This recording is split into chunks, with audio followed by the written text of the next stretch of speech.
বুধবার সন্ধ্যায় উদয়পুর শহরের বিবেক সংঘ সংলগ্ন এলাকায় এক ভয়াবহ সড়ক দুর্ঘটনায় গুরুতর আহত হলেন এক সরকারি বিদ্যালয়ের শিক্ষক। আহত শিক্ষকের নাম প্রীতম ভট্টাচার্য, তার বয়স 40 বছর।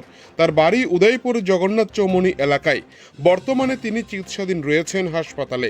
ঘটনার বিবরণে জানা যায়, বুধবার সন্ধ্যা 7:30 নাগাদ প্রীতম ভট্টাচার্য উদয়পুর টাউন বাজার করে নিজের স্কুটি নম্বর TR03F8518 নিয়ে বাড়ির উদ্দেশ্যে যাচ্ছিলেন।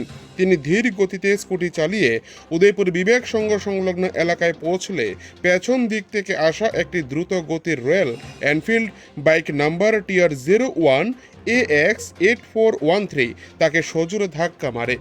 অভিযোগ, ওই বাইকে থাকা জেসিয়া জমাতিয়া বয়স 21 বছর এবং অসীম দেবনাথ বয়স 17 বছর নিয়ন্ত্রণ হারিয়ে স্কুটিতে থাকা প্রীতম ভট্টাচার্যকে ধাক্কা দেন।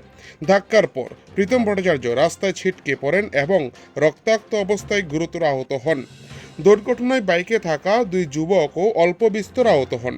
দুর্ঘটনার পর স্থানীয় পথচারীরা ঘটনাস্থলে ছুটে এসে আহতদের উদ্ধারের চেষ্টা করেন। খবর দেওয়া হয় অগ্নি নির্বাপক দপ্তরে। পরে দমকলের কর্মীরা ঘটনাস্থলে পৌঁছে আহত 3 জনকে উদ্ধার করে টেপানিয়া জেলা হাসপাতালে নিয়ে যান। হাসপাতালের চিকিৎসকরা প্রাথমিক চিকিৎসা করার পর প্রীতম ভট্টাচার্যের শারীরিক অবস্থা আশঙ্কাজনক হওয়ায় তাকে উন্নত চিকিৎসার জন্য আগরতলা জিবি হাসপাতালে রেফার করেন। অন্যদিকে বাইকে থাকা জেসিয়া জমাতিয়া ও অসীম দেবনাথকে প্রাথমিক চিকিৎসার পর হাসপাতাল থেকে ছেড়ে দেওয়া হয়। এইদিকে দুর্ঘটনার খবর পেয়ে রাধাকিশোরপুর থানার পুলিশ ঘটনাস্থলে পৌঁছায়।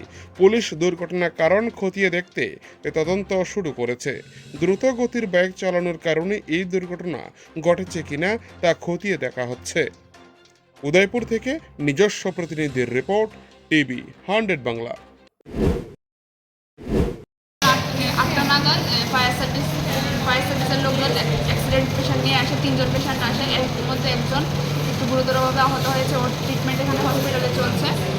আর বাকি দুজন মোটামুটি স্টেবল আছে, ভালোই আছে। তাদের নাম? অ্যাক্সিডেন্টটা ঘটে বিবেক সংকট হয়েছে উদয়পুর জগন্নাথ দিঘির পাশে।